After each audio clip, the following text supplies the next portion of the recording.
नमस्कार मंडळी, मी प्रकाश भावकर. माझ्या एका नवीन व्हिडिओमध्ये तुमचं स्वागत करतो. आणि मित्रांनो, मी रिक्षा चालवतो. तर मित्रांनो, रिक्षा चालवतो त्याच्यामध्ये परमिट हे इश्यू केले जातं मित्रांनो, बरोबर? तर याच्यामध्ये परमिट हे मित्रांनो फक्त मराठी माणसाला मिळालं पाहिजे, हे माझं मत आहे. आणि 100% हे मराठी माणसालाच मिळालं पाहिजे. कारण काय माहिती आहे का, पहिला हक्क हा मराठी माणसाचा असेल, महाराष्ट्रात राहतो म्हणजे. कसं आहे, जर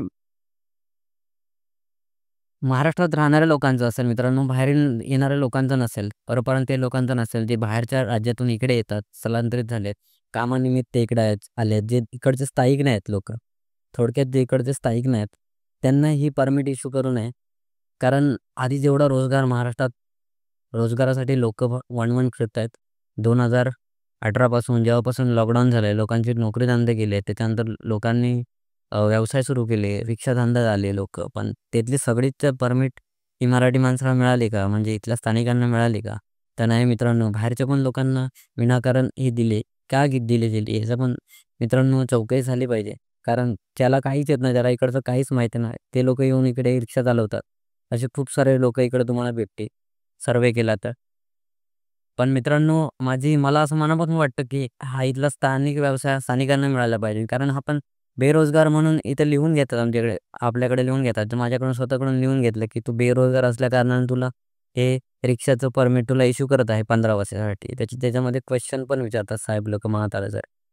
म्हणजे काहीही विचारते महाराष्ट्राच्या रिलेटेड किंवा हे काही विचारते मराठीमध्ये. मराठी येतं का? चेक करतात.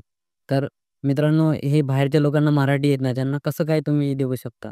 लायसन किंवा परमिट इश्यू करू शकता. त्यांना बॅच इश्यू करू शकता. आता इतके ओला उबेर आहे. एवढे स्थानिक रोजगार आहेत. जर ह्या बाहेरच्या लोकांना नाही दिले ना, तर किती साऱ्या मराठी लोकांना किंवा महाराष्ट्राचे स्थानिक लोक आहेत त्यांना भेटू शकतं. आहे ना, रोजगार मिळू शकतो. लोकांचं पोटपाणी चालू शकतं. हे 10-10 लोकं, 15-15 लोकं एका खोलीत राहतात. त्याच्यात काय त्यांना मेंटेनन्स. इथे आमच्यासारखे लोकं ज्यांचे लग्न झाले आहेत, त्यांना अख्खी फॅमिली सांभाळावी लागते. कसं चालणार रिक्षात? नुसतं रिक्षात कसं चालणार? पहिल्यासारखा व्यवसाय राहिला आहे काय? हे बाहेरचे लोकं रिक्षा घेऊन रिक्षा चालवतात. कमी कमी रेटमध्ये नेतात. त्याच्यामुळे त्यांना काही फरक नाही पडत. कारण ते 10-10, 15-15 जण एका खोलीत राहतात. त्यांना काय ₹500-500 महिन्याचं मेंटेनन्स निघत असेल. बाहेर खात असतील कुठे ते वेगळी गोष्ट आहे मित्रांनो. कॅन्टीनमध्ये खात ते आम्हाला सगळं बघायला लागतं. घरात बघायला लागतं. इथला इथला आम्हाला टॅक्स भरायला लागतो. लाईट बिल वगैरे असेल सगळं, पाणीपट्टी वगैरे सगळं आम्हाला इथे भरायला लागतं मित्रांनो. सगळं करून कसं चालणार? कसं होतं? पहिला धंदा व्हायचा ह्याच्या आधी. आता तर एवढा ठप्प झाला, एवढा परमिट एवढी इश्यू केलेत. ज्याला नको त्याला पण दिले. द्या परमिट देण्याबद्दल मला काय नाही. सर्वांना परमिट दिले म्हणजे ते फक्त मराठी लोकांना दिली पाहिजे किंवा इथला महाराष्ट्रात जो स्थानिक आहे त्यालाच दिली पाहिजे. आणि तेव्हा चेक करा की त्याला मराठी येते की नाही. जो बाहेरचा असेल, खूप वर्षापासून राहत असेल, जर त्याला परमिट इश्यू करायचं आपण त्याला चेक करून दिलं पाहिजे. त्याचा पूर्ण हिस्ट्री चेक केली पाहिजे, की तो काय करतो, कुठं राहतो, काय खातो. काहीच त्याचा अता-पता नाही, त्याला डायरेक्ट परमिट देऊ नका. अशी माझी कळकळीची विनंती आहे. कारण इतकी भयानक परिस्थिती आहे. एवढं भयानक हे होतंय. महाराष्ट्रात सध्या परिस्थिती चालू आहे. त्याच्यामुळे अ, इतके गुन्हेगारी क्षेत्र वाढलेत. ही सगळी बाहेरची लोकं येऊन इकडे माजवतात ना. एवढा महाराष्ट्र हा पहिला असा कधीच नव्हता.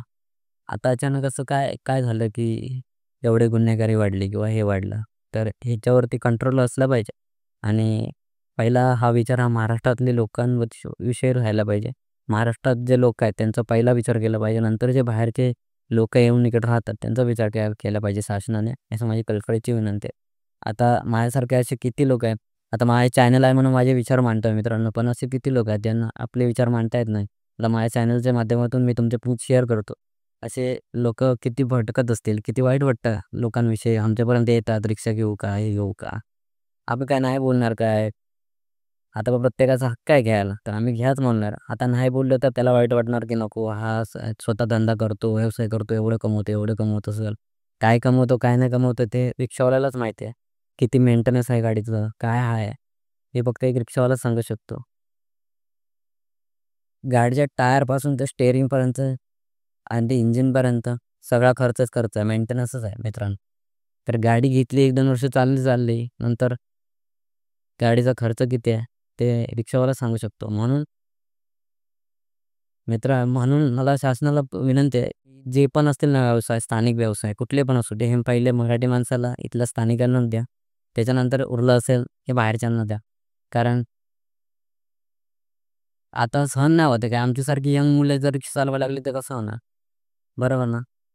आम्हाला पण वाटतं कामधंदा करावा, पण मिळतच नाही. ते बाहेर गेलो कुठे शोधला तर भेटतच नाही. सगळीकडे बाहेरचेच लोकं भरलेले आहेत. आता मी रिटेलमध्ये एवढे वर्ष काम केलं. 50% बाहेरचे लोकं आहेत. सगळे बॉस लोकं हे सगळे बाहेरचेच आहेत. त्यांच्याखाली आपण काम करायचं. ते लो त्यांना ते कसं वाटतं? तर मला असं वाटतं, की याच्यामध्ये सगळ्यांनी विचार केला पाहिजे. जे राजकीय नेते असतील, कोणी असते, त्यांनी याच्यावर विचार केला पाहिजे. स्थानिकांचा विचार केला पाहिजे. मराठी माणसाचा विचार केला पाहिजे. तुम्हाला काय वाटतं याच्यामध्ये?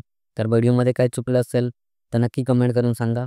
आणि व्हिडिओ आवडला तर व्हिडिओला लाईक, शेअर आणि सबस्क्राईब करायला विसरू नका.